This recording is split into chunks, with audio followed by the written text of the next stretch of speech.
Hello, everyone. Welcome to the T.chelle show. I am your host, Torrancemarchil, and I am doing well today. I hope all of you are doing well today, and I'm very excited about today's topic. Before we get into today's topic, though, I just want to say that I appreciate every listen, every like, every text, everything that I have been receiving and will receive as any form of support. This really is not something that I wanted to do on my own. This was a God idea. So any support just feels good. It just is encouraging. So I definitely appreciate it. And the more we do these, the more comfortable I get doing it, actually doing it and sharing things about myself, because that is where most of the content is coming from, my life. And so I'm beginning to get more comfortable sharing parts of my life. So I just hope that you guys are learning from it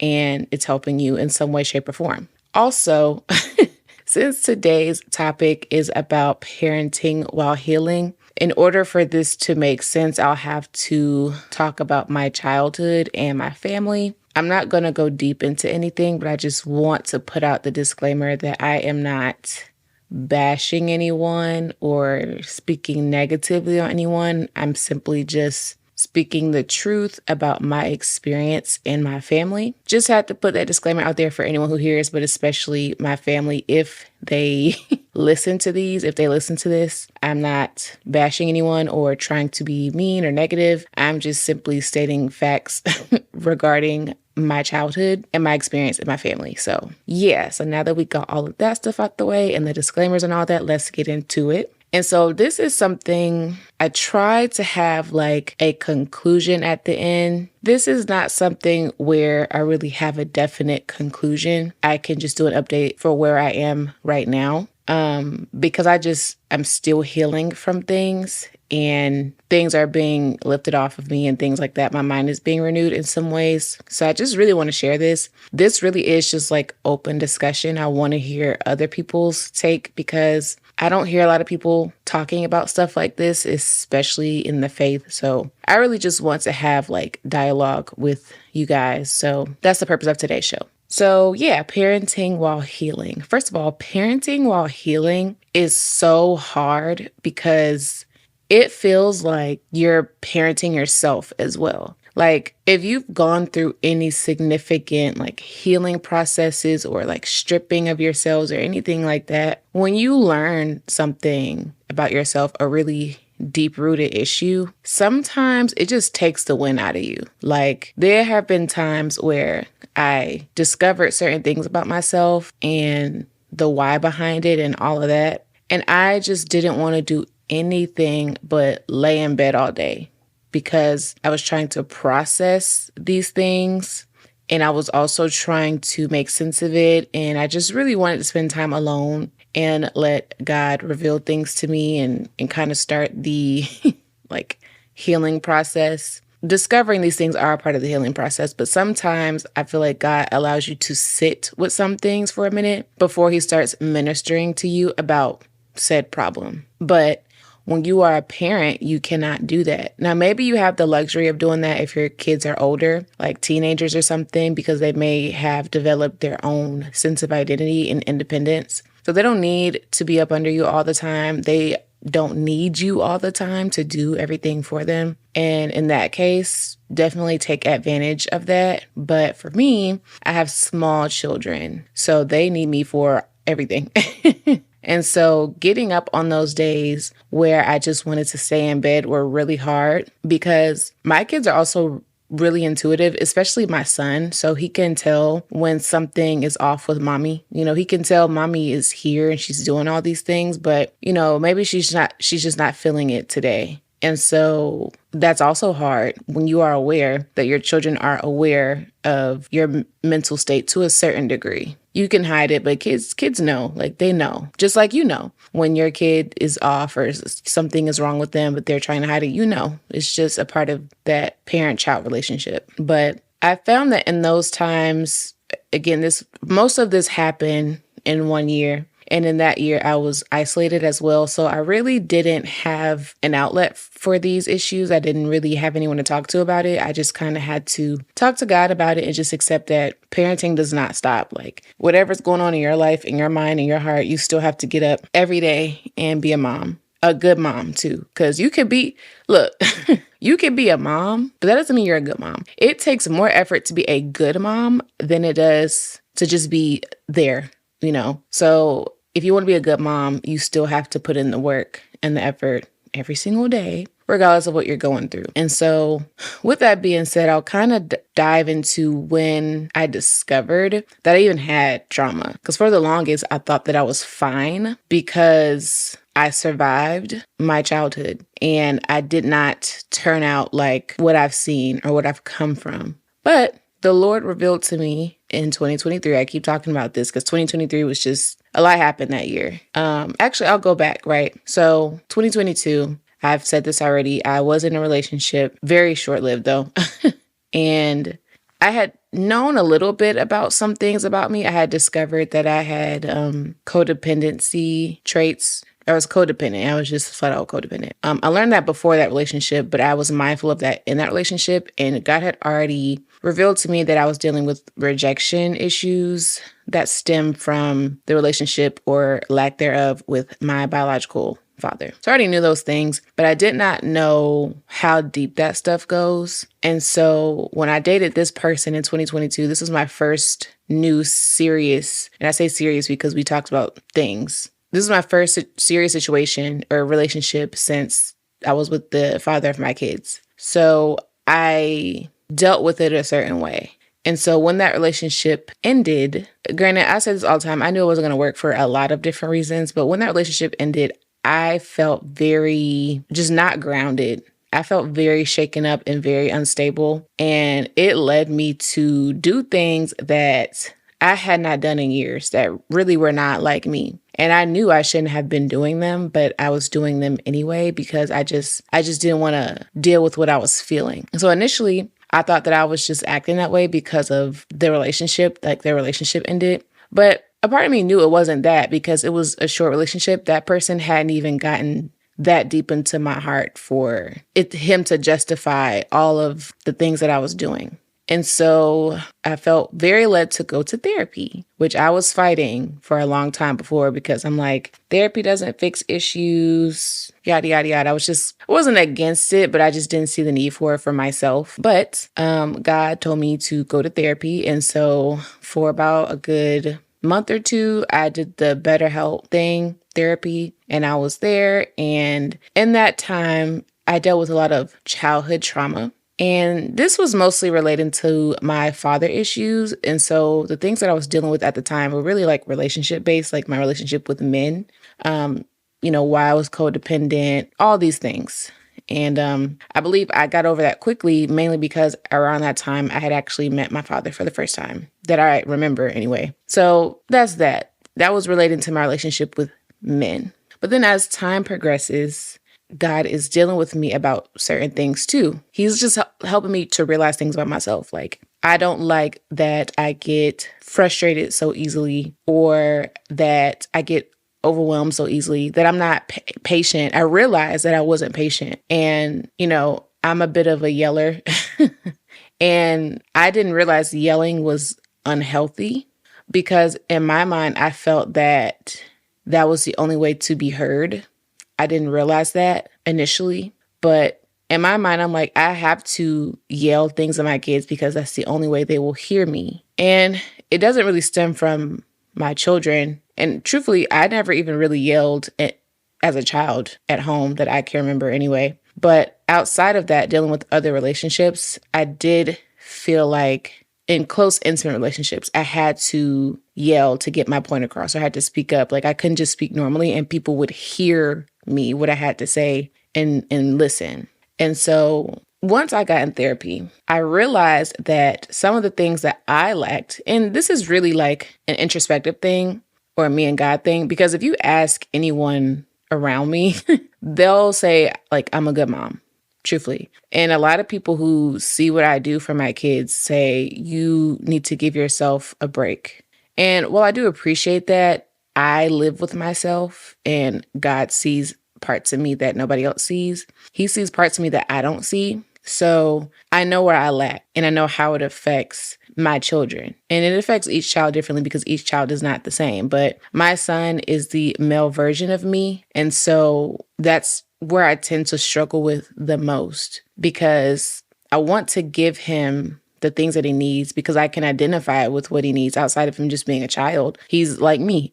So I know what I would need. But I realized that certain things were hard for me to do. Like it really took a lot for me to do concerning him because he's just so emotionally intelligent and intuitive, and he's like sensitive, not overly sensitive or anything like that, but he's like me. And so a child like that or anyone like that requires extra patience and understanding. And it can be kind of easy to wound them if you are close to them. So I got to a place where I was like, why is it so hard for me to do this? Why is it so hard for me to do this? And then God revealed to me that certain things just were not modeled for you. They're not, like, you can't give something naturally if it was never given to you because you don't know how to really do it. It's, how do I want to describe it? You're doing an action, but your heart isn't all the way in it because you just don't know.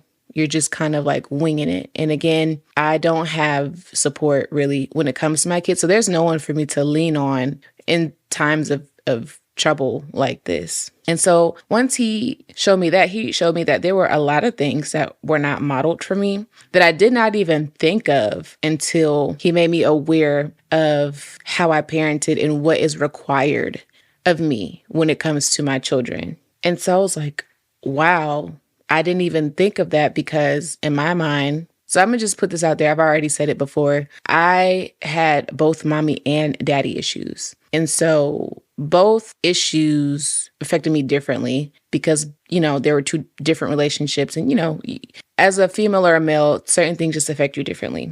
And so I don't have a good relationship with my mother. And so really any relationship is very, very superficial. And so because of that, in my mind, I was like, well, I'm not like my mom, so I'm okay. I thought that, okay, if I'm just not like her, then I'm okay, And while that is true, I am not like her in a lot of ways. In some ways, I am like her because these things are learned behavior. And so I had the mentality as a child that I did not want to be like not just my mom, but my stepdad as well. I just didn't want to be like them when I grew up. And my stepdad, I have nothing negative to say about him really. He was the parent that I had growing up. But even still, he's not perfect. So there was a lot of things that lacked in the house. And so I'm like, yeah, I don't want my household to be run like that. I don't want to do things like that. I don't want to make my child feel like this. I don't want to exhibit these behaviors in the home. I don't want to do these things. And so because I consciously went into parenting wanting to be better for my kids than what I had, that did help, and that's where that,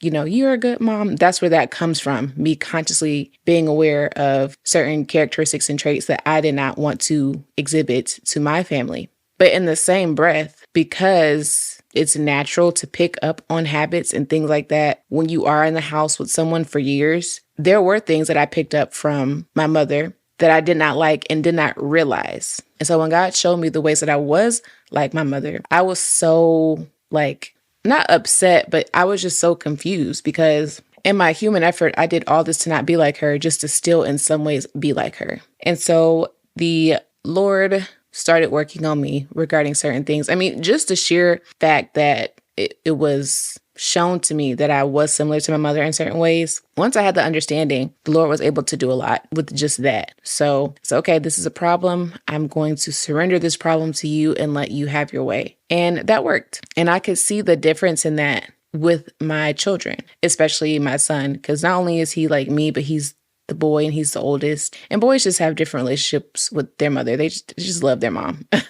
And so I noticed a sense of peace about him when certain things started to be worked out of me. Like he felt better and more comfortable around me in regards to certain things because he was like, oh, like I see this about mommy.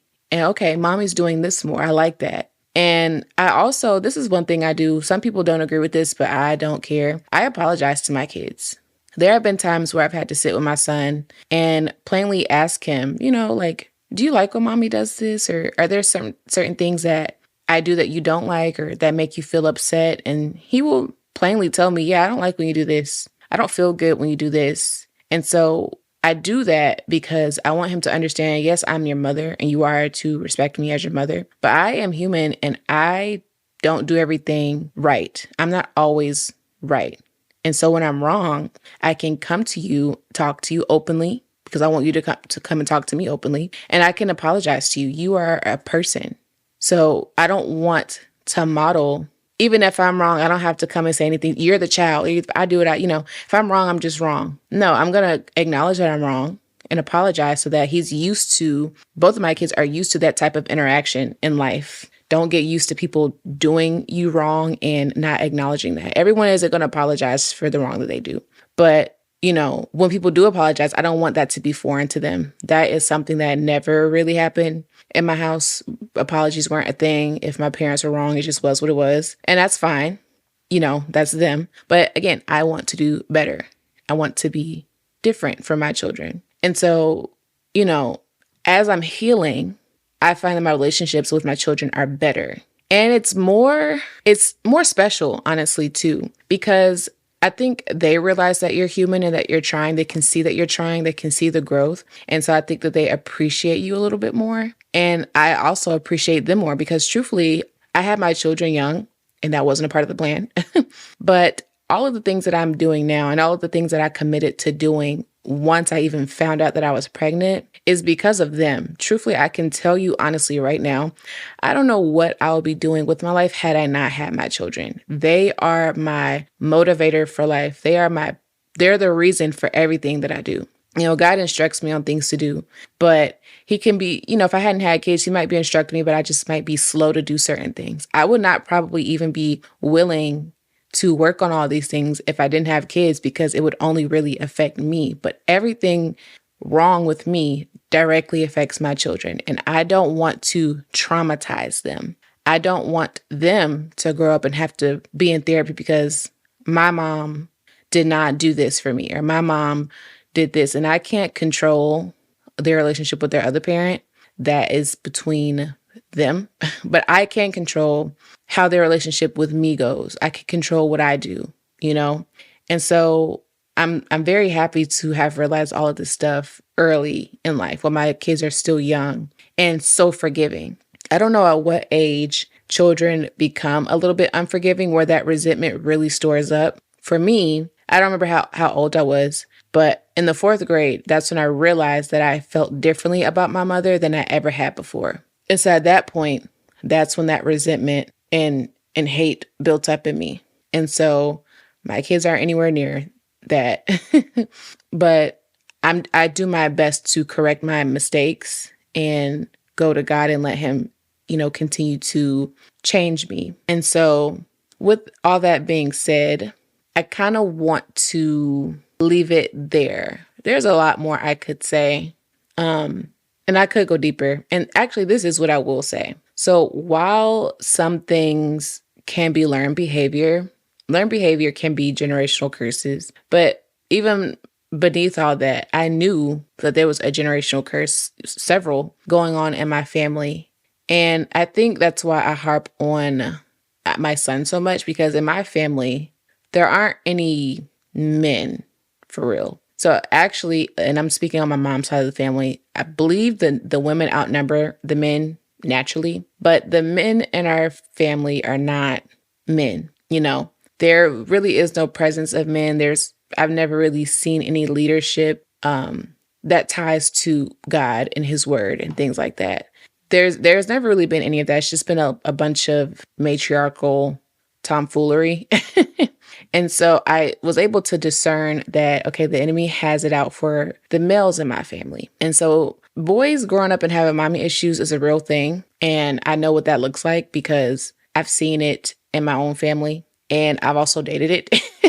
So I know what that looks like. And I don't want my son growing up matronized, relying on a woman's validation and opinion and instruction, not being able to be a leader, not being able to make up his mind and make sound decisions. We see a lot of that in society today, matronized men who are just like, they're just not operating in the functions that they should be. And, a lot of them do have mommy issues. I don't want my son to just add to that. I want him to be the first of many men in my family. And God told me that is going to happen. And that's why he's been dealing with me about these things, so that I can continue to break these curses and stop the cycle and break these bad habits and raise up these kids the way that they do. And truthfully, as hard as it is so worth it. How I was parenting before I knew about all of these issues, I was doing the best that I could. And truthfully, it wasn't even that bad until I had my second child.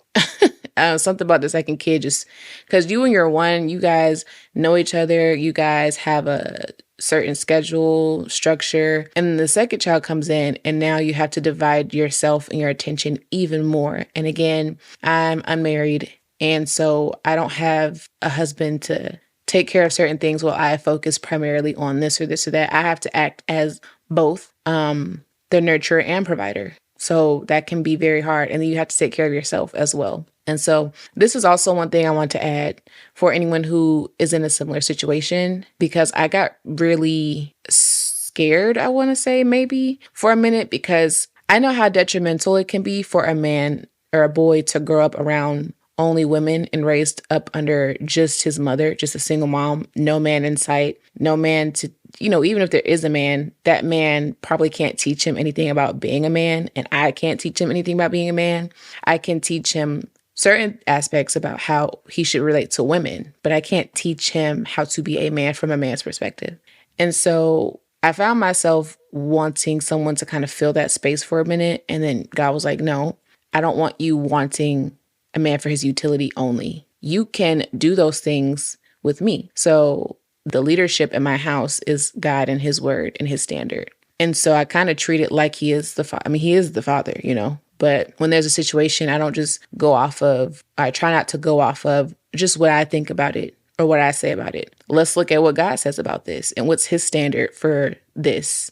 And so that offsets the lack of presence of a physical man in the house, because we have the father, who's perfect. He's never wrong. He's the perfect person to lean on, he's the perfect disciplinarian and things like that. So that helps offset some of that feminine presence or energy, for lack of better words, in the house, because my son is around women. He's around me, he's around his sister, and, he's been around another woman as well. So I did not want him, and that's a whole nother thing. The other woman that has been around my son for a minute helped me also realize what was wrong with my family and why it was so important for my son to be raised up a certain way, because of certain spirits attached to my family through women. And so I don't want to be that type of woman that has been in my family that just ruins men. That's not me. That's not going to be me. And so everything is countered with God and the word of God. And that really seems to help until I do find, love and a husband and all that who can be that. Also, I think parents naturally realize this, how sometimes parents, God parents us, it's like a parallel. Sometimes you could be speaking things to your children that God has spoken to you as he's raising you up. And it just is like mid-sentence, you're corrected right there because of what God has said to you. So it's like, as God parents you while you're parenting, that's healing on its own. There have been plenty of times I've been correcting my children, and as I'm saying what I'm saying, it's registering to me how God deals with me and things he said to me. And so that happens a lot. And I'm able to parent better just from that alone. So that's not as painful as therapy and, going through childhood trauma and things like that. And, I talked about most of the things wrong with me that have been wrong with me stem from my negative relationship with my mother. But my lack of relationship with my father definitely also affected how I dealt with men as well. Because I have never been able to trust a man or depend on a man, I tended to be more controlling. And I didn't realize that until I saw how I handled my son sometimes. And it's easy to kind of overlook it because you're the parent. So you are in control of your children. But, the Lord showed me that my daddy issues affected how I parented my son sometimes, maybe how I talked to him sometimes, and even how I trusted God. There was a minute where the Lord showed me that you don't fully trust me how you should, because you think I'm going to do you the same way every other man has done you. And so, me and God talked about that, and I believe he healed my heart with that because I was able to surrender all that to him. And so that's changed how I interact with my son, because in that it also makes me more feminine. That when you as a woman cannot depend on a man because of whatever issues they have, that instantly puts you in a masculine mindset or a masculine state of being, because now you feel like you have to be in control because you can't trust anybody else or you can't depend on anyone else. So then you become the state of authority, and that can be taken all types of ways. So in that, I've been able to release a lot of that masculine energy that I carried, and I become more feminine. And in me becoming more feminine through God healing me and doing things like that, I'm able to